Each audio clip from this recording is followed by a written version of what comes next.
It took India 11 years to go from 40 rupees to 50 rupees against the dollar, then 4 years to reach 60, and now 80 rupees to 90 rupees happened in barely 3 years. That's not just depreciation. And not just that, inflation is on the rise. Our GDP slipped from 4th place to 6th place below UK's economy. Our imports like oil, electronics, gold has become expensive all of a sudden, all while RBI has $690 billion in reserves and our rupee has slumped around 13% since the last year. The question is the RBI letting this happen, or is it just another result of the ongoing West Asian conflict? To understand this in simple terms, first we have to look at what's happening with the dollar. We all know how Trump's tariff disturbed the global supply chain, even increasing inflation for an average American. To fight this, the American Federal Bank cut its interest rates, attracting foreign investors with cheaper and increased borrowings, reduced inflation, and low-risk bond returns. Now you tell me one thing, if you are an investor in this situation, would you want to take advantage or not? That's exactly what happened when a lot of our Indian startups recently went for an IPO and the foreign investors who invested in those startups booked profits and pulled out of India to the USA. This decreased demand in rupee, putting it under the pressure. Now, if you think that this alone wouldn't lead to rupee depreciation, you are absolutely right. People, we are not talking about rupee value crisis without talking about the ongoing West Asian conflict. Since the USA-Iran war, oil prices across Asia has shot up, increasing domestic and imported inflation. To make matters even worse, the Strait of Hormuz block has troubled not only oil prices but also LPG, packaging materials, fertilizers, sulfur used in toothpaste and water treatment, and even helium used in AI chips, MRI machines, electric cars, and even smartphones.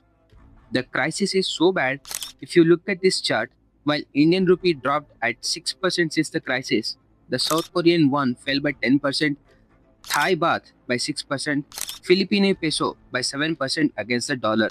Even the Japanese yen fell by almost 2.5%. India imports around 90% of crude oil, and so do a lot of countries. And as we all know, whenever anyone trades oil, it has to be done in dollars. This is the oversimplified explanation of the petrodollar. Now, because of the ongoing crisis, oil is in shortage, demand increases, and supply decreases. Oil prices per barrel in the global markets shoot up. We need more dollars just to buy the same oil, weakening the rupee. Even our GDP on paper fell from 4th place to 6th place. Not because we decreased contributing to the global economy, but the International Monetary Fund evaluates global ranking in the US dollars. And this weakening compressed the dollar size of the Indian economy. Here's where things get interesting. RBI has around $690 billion in reserves. It can easily sell those dollars to keep defending the rupee, right? Wrong. Why? RBI can defend the rupee by selling its dollar reserves, and it is already doing it. Look at this. RBI sold around $2 billion on 22nd May alone, and it has been defending the rupee since the past month. Beyond the spot market, the RBI heavily intervenes in both domestic forward markets and the offshore non-deliverable forward market to curb overseas speculation against the rupee. And when the RBI trades rupee for dollar, it sucks rupee from the market, which eventually raises the interest rates. Now you probably might be thinking that it's normal to keep defending the rupee till it stabilizes, right? Well, countries have done this earlier and got destroyed. You know by whom? George Soros. In 1990, the United Kingdom was facing severe inflation because of trade union stalling and other issues. So the government, to increase interest rates, aggressive tax cuts, and deregulating financial sector, resulting in overstimulated economy, leading to increase in personal spending, debts, and property prices. Sounds familiar? Yeah, India's current economic conditions.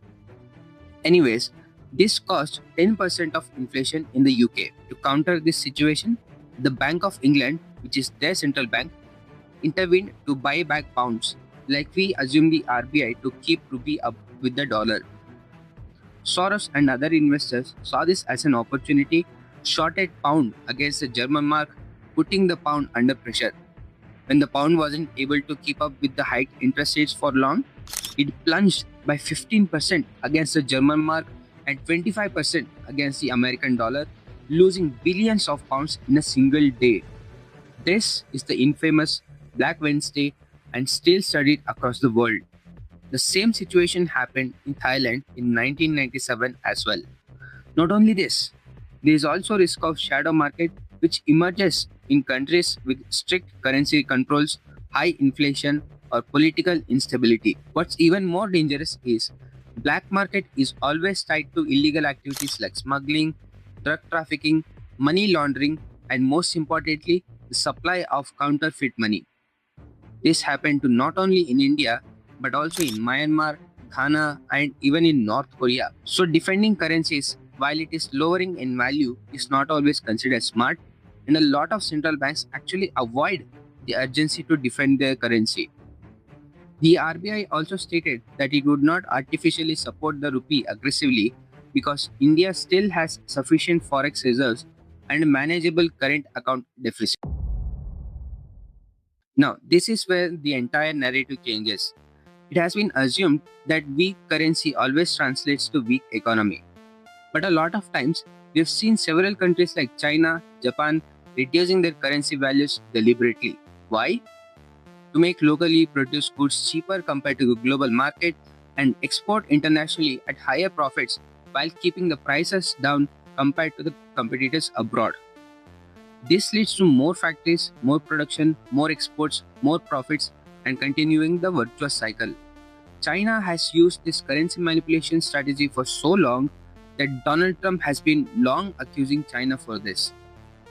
Even in India in 1991, we devaluated our rupee and deregulated the then licensed Raj during the LPG reforms so that we can attract foreign investors too. So the currency devaluation has been used as a weapon by export-driven countries more than looking at it as an alarming situation. The question is, if it is so advantageous, why didn't we keep on doing it? The reason is simple. We are not an export-driven economy. But we still have the luxury of taking advantage of this situation for industries like pharmaceutical exports, petroleum exports, engineering goods, and electronics. Unfortunately, this situation could have been a huge advantage for us if we weren't been an import-driven economy. To build a supply chain at the global scale, it takes decades. We still import a lot of goods, creating imported inflation. Now, India is stuck in an awkward middle position. It wants export competitiveness, but it still depends on imports. Currencies don't just reflect economies, they reflect national psychology. In China, currency depreciation is seen as an opportunity. In India, on the other hand, politicians have been accusing each other of responsible for rupee depreciation. And so, in democracies like India, people associate a strong currency with a stronger nation, which is not always true. And we also cannot blame anyone for blowing this out of proportion. Now the rupee depreciation is not happening for the first time. Look at this chart. Rupee has been experiencing this since 1947. 40 rupees to 50 rupees took about 10 years. 50 to 60 took 4 years. 60 to 70 took 5 years. 70 to 80 took 4 years. And now 80 rupees to 90 rupees took only 3 years. So currencies, whether it's rupee, Chinese yuan, Japanese yen, British pounds, all major economic powers face depreciation against the dollar with time. It's common. There's nothing to worry about. The issue comes up if only the depreciation is steep than linear. But then another question comes up. Can India actually reverse this trend? Now, this is where another uncomfortable debate begins. Government spending on freebies is one of the many reasons why our rupee is depreciating. India's combined spending on freebies by the center and states is estimated at approximately 8.96 lakh crore rupees. To put this in perspective, this is nearly 7 times larger than the union education budget, which is just over 1.25 lakh crore rupees. Many economists argue that when governments dramatically increase subsidies without productivity growth, inflation rises and in turn, currency pressure also increases. And India already runs at trade deficits. Now, This is exactly why our Prime Minister asked Indians to reduce unnecessary oil consumption and gold imports. Now, where do you think a developing country should actually spend its money on? Export driven powers always invested aggressively into manufacturing, logistics, industrial growth, energy infrastructure, and until India strengthens that transition, the rupee will remain under pressure. Okay, if the rupee is going bad, then how is the euro still stable? The European Union, during the beginning of Russia-Ukraine conflict, put sanctions on Russia and they had to buy expensive LNG and oil from the US and West Asia and needed huge amounts of dollars because of which the euro plummeted. For over a span of 36 months, European Union started building LNG import terminals and aggressively expanded local renewable energy infrastructure.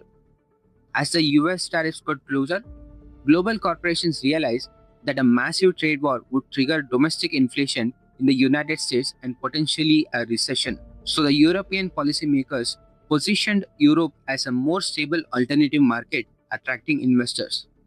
This drove the euro and pound straight back up. What we have to learn from Europe is to not just diversify our energy needs and build infrastructure around it, we also have to not ignore our manufacturing ability, but in fact strengthen it.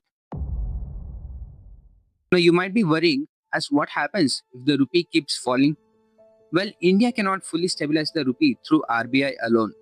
RBI's goal is to not keep the rupee strong permanently, but to prevent disorder and panic. To keep the rupee strong, we need to increase our manufacturing and build our own supply chain. Now, while observing the ongoing currency downtrend, we can easily say that the rupee touches 100 per dollar in few quarters or a year. What happens then? Laptops, phones, petrol, local and international travel, foreign education, industrial machinery all become expensive. But not everything is going down. Industries like pharma, IT services, other exports like steel and other raw materials are going to profit from this depreciation by a lot. Even the remittances our Indian households get from abroad also benefit from this. So again, weak currency itself is not an automatic disaster. The real question here is, do we have enough manpower in the manufacturing industry to cater to the international market, or is our population busy taking subsidies from the government for some votes and get lazy while our economy suffers, both because our population is not working and the governments are depleting the treasuries and even taking loans to promote this freebie culture? So if there's anything that you're going to take away from this video is, any currency depreciation is natural and there's nothing to worry about. In the case of rupee, yes, there are problems and there is a positive upside for it as well, but it's not a disaster. We are still import dependent on energy, consumer and industrial goods. It affects inflation and purchasing power. The bigger question is, can India build an economy with manufacturing and supply chain to reduce its dependency on dollar, increase productivity and compete in the international market? So till then, RBI would let the rupee depreciate gradually, but by having forex reserves as a safety net.